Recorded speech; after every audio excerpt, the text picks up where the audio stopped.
The reason for a misdiagnosis, okay, is that I think everyone has this conception that you plug the computer in and the computer tells you what's wrong. All that computer does, or that scanner that we plug into the systems, tell us what circuit that the computer has seen an issue or seen something wrong.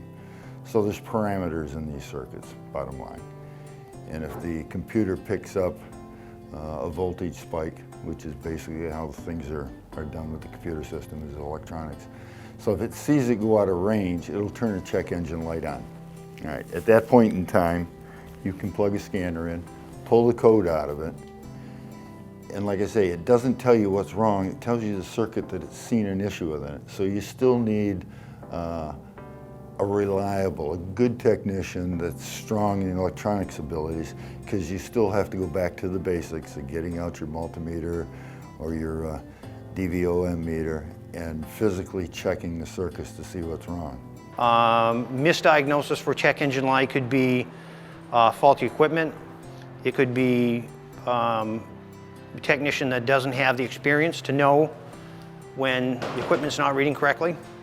Is most of the time that what happens. To become a master tech, depends on how ambitious you are, but personally I think it takes a lifetime, because if you ever say you know it all, you don't, because things are changing that often. I used to think I was a pretty good tech. I was a master tech myself for a lot of years for GM, and at this point in time, since I've been into management, I'd have to go back to school.